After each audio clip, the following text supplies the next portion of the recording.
If you've ever taken a wrong turn that turned out to be the right one, if you've ever wondered what's over the next hill, if you've ever been curious if you're the only one with a story to tell, well, you're on the right road. Let's explore this narrow road together.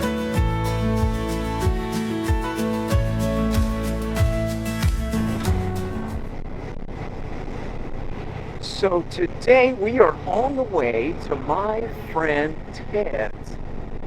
Now, Ted and I have been friends for literally years, and we've traveled together, worked together, and raised our kids almost together. And he is a father to 4 kids and a husband to one amazing wife that he would tell you he does not deserve. And honestly, I might nod in agreement to that one, but yeah, she's amazing. So I think we're going to hear a great story today, and I am glad that you are along for the ride. Let's go.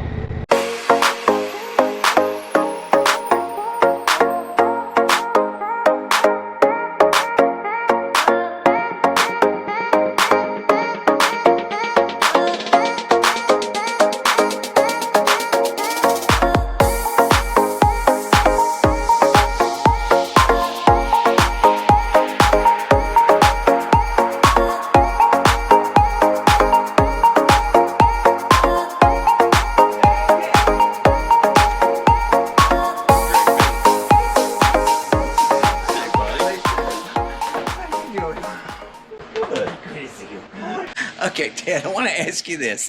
Have you ever been down a road that nobody or very few people ever were on, and it made all the difference? The one that sticks out when you asked me that question was I was 24 years old, and I was working at this little church. And as a youth pastor, loved it. Loved kids, didn't know what I was doing, but I had fun, and we were kind of growing up together. Cool. And I met this guy who lived in Southern California. And I thought, this guy knows what he's doing. And I started talking to him, and I just kind of said, hey, do you have internships? And he's like, not really, but maybe you could come out for a summer. Which, knowing him now, I can't believe he even said it. Long story short of how that all came about, next thing I know... Wait. Where is this small church? Okay, small church is in Alabama. He shows up at like this conference, and he's talking about youth ministry, and I thought, well, no, this guy knows what he's talking about. And I don't know what I'm talking about. I love it, but I don't know what I'm doing. And so I started talking to him, and I thought, I could learn a lot from this guy. And we talked back and forth. I drove his assistant crazy. And he said, why don't you come out here and see if we're a fit for you? And then you can see if we can see you're a fit for us. And I did it. Now, this is not a small church in California. Well, that was the funny part. I was new to faith as I was new to being a youth pastor. I said I went from frat house to church house pretty quick. But I came in and told the pastor I was working for, I said, hey, this guy's at a church called Saddleback Church. And this is Rick Warren's church, and I didn't know. This is the guy you decided to pester. Yeah, his youth pastor. And so I said, he goes, Saddleback? And I was like, I don't know what that means. And he goes, Ted, that's like one of, if not the largest churches in the country. You know, this is like 1993 or 4. The internet's not snapping at the time. I didn't know. I couldn't do it all like Googling stuff. All I knew is when I would say it to people that did know, they'd be like it was kind of a little bit like, now why did they want you? And which would have been a fair question. I'm not sure, but you wore them down. I wore them down, but I flew out. I met with them, loved them, came back, took my youth group on one more trip to the beach, and I packed my little two-door car up. You talk about on the road. I put what I could get in that two-door car, along with my water ski, not knowing if there was a lake there, but you never know what you're going to need. Well, you're from Alabama. You're prepared. Listen, I had shirts and a water ski, and that was about it. And so I'm driving out there, and I hit Arizona. where it looks like Bugs Bunny Road Runner World. And I'd never seen it. I'd never been out of the area. And, you know, where we live in Alabama, it's gorgeous. And this was gorgeous, but in a whole different way. Like, I was like, what? And I'm not seeing any forms of life for a really long time. And I pray, I say, God, I want to thank you for this car. I want to thank you that you've provided this car. Because I was terrified. Like, all of a sudden, it just hit me in Arizona, you know. And I'm just like, you know, I'm late of the second day into this drive. And I'm like, And thank you for this car, blah, blah, blah. Greg, about that second, the check engine light came on. And I'm in the middle of nowhere. You are literally on a narrow road in the middle of nothing. I'm in a narrow road in the middle of nothing. Could not be more accurate. And I hadn't seen anything in a long time. I come around a curve. You've never seen so many gas stations in all your life. And I'm like, I'm not sure what just happened. I'm asking no questions. I went in, I checked my oil, and my oil was a little bit, it was low. And so I filled it up, I put it back in, and I drove off. And I go, I'm pretty sure that wasn't real, but I'm really appreciative of it. I still don't know. I never looked. I never questioned it. But I was very thankful. You think you had a desert hallucination? I might have, but it fixed my oil problem, though. Yeah. So I arrive. The guy that I'm working for says, yeah, you're going to stay with this family. Gave me an address. I knocked on their door. They came to the door. The dad doesn't have on a shirt. They're sitting there with little kids around the table. And they're like, hi. And I was like, I'm Ted Lowe. And they're like, great. Who are you? You know, it's California. They didn't talk Southern. Great. Who are you?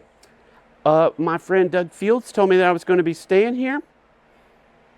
And my wife was like, well, he kind of mentioned it, but I haven't heard anything in a while. Kids are, you know, looking like, who is this guy? And she goes, come in, we'll figure it out. She goes into their toy room, which is also a bedroom with a bathroom, starts getting their toys out, and says, you can stay here. You kicked the kids out. She kicked her own kids out. Like, I've never been more embarrassed and uncomfortable in all my life. But I had no choice, all right, but I you're had from no Alabama. money. You can't be uncomfortable with a guy with no shirt on. Yeah, that's true. That was the one helpful, reassuring part. But that was all it. Because, Greg, I could not believe how funny everybody sounded. I could not distinguish between personalities because they all sounded weird. I was like, I tell you what.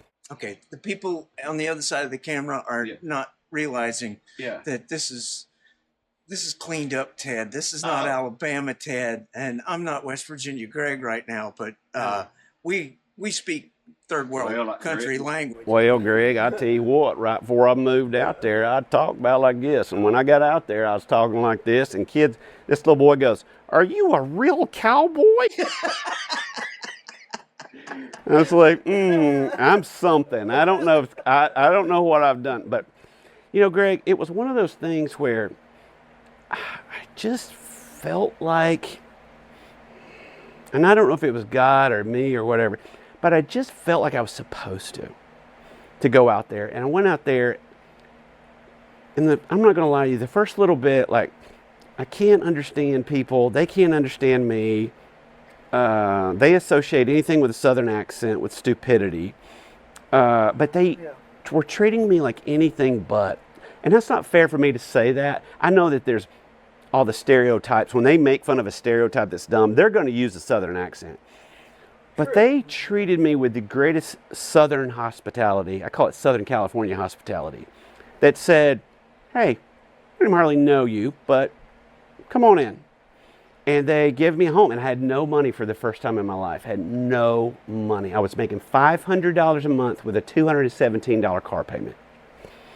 And I'd had money my whole life. We've skipped over what kind of car this is. It was a pretty nice car. I mean, it was like an Acura two-door that I'd gotten before I got off the payroll. Okay, nice. My dad was very good to me in that way. But then as soon as I graduated, he was done with that part of me. Okay. And so I'm out there I've got no way to get home if I even wanted to. I feel like it even physically looked so different. I feel like might as well have been on Mars. And so everything was so foreign, but it did not take a long time before I went, I love these people.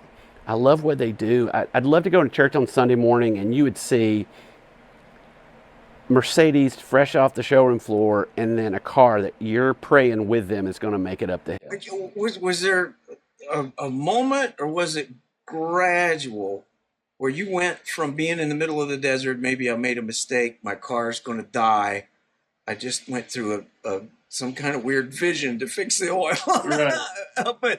and then accepting, no, I'm supposed to be here.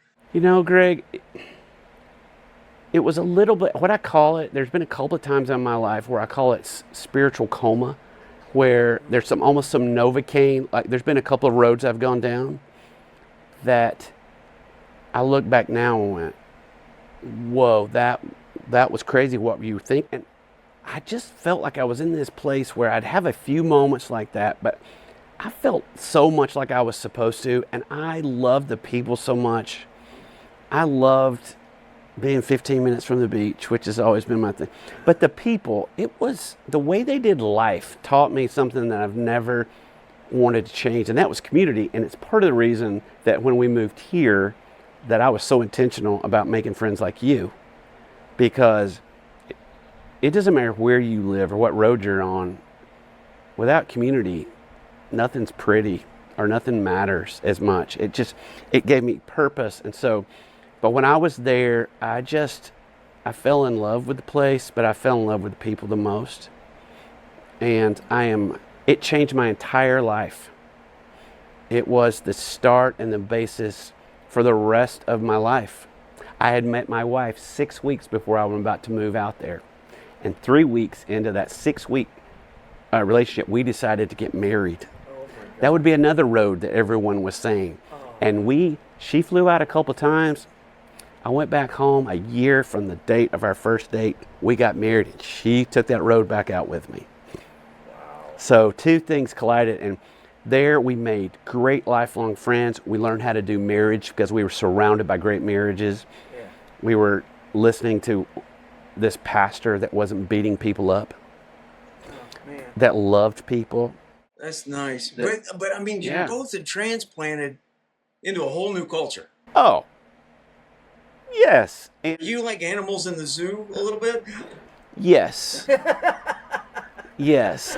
We got told often to say things, especially Nancy. I've got a little bit of a parrot accent. It's kind of who I'm with. A little bit can do that. Yeah. And so I think if you're from the South and you travel, you kind of learn that. I've got cousins who went from West Virginia to Detroit, and they became Detroiters pretty quick. And your West Virginians don't like that when that happens, because you getting uppity on me. Yes, you're above your raisins. You above your raisins. You're getting too big for your britches, boy. Yeah, and so mine went away to the point where people would ask where Nancy was from, because it never waned. It has been her Dixie Carter self ever since. But it was just what God did still blows me away. I had graduated seminary while I was there. We had never acted a day in our life, and we ended up on stage doing scenes of couples fighting, which we turned out to be really good at. People go, God, that was real. And we're like, tell me about it. It's because it is. But from there, we started traveling and doing skits. We started speaking. We were traveling all over the country. That's cool. And we would be in arenas one night and in a church basement the next. And it was, you just never knew. Like, you're talking about going down roads. My whole life has been getting on a plane, going somewhere I don't know. Still is. It still is. I still am doing it. So it was just the basis that, wow, that I'll never look back and go, I did that on my own. Like, that's the security of it. Like, I could never made that happen, and I'm so thankful. We're still dear friends to this day with those folks. And I moved out there in 94. And we just got back from vacation with some of them about 2 weeks ago. That's a good road. That's a good road to turn down. It is a good road. I'm so glad I took it.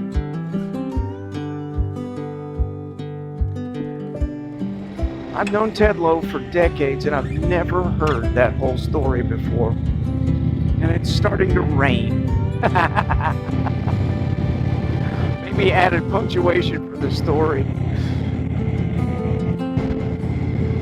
But on my way home, I keep thinking about how that story has shaped him into the man he's become. And I also keep thinking about the image of that red check engine light flashing just when you have your worst doubts. Hey, has that happened to you? Have you had that check engine light flashing when you were on a narrow road? And it wasn't like Ted that ended up in a confirmation that you were on the right road? Or was it something where you needed to change course? I would love to hear your story. Write it in the comments down below. I have loved riding with you today, and if you've enjoyed riding with me, hit like and subscribe. I will see you on down the road, hopefully in drier times. Remember, give somebody a friendly wave as you pass. Ride safe out there. Looks like rain. At least my check engine light's not on, so that's good. I think that's good. No, that's good. That's good.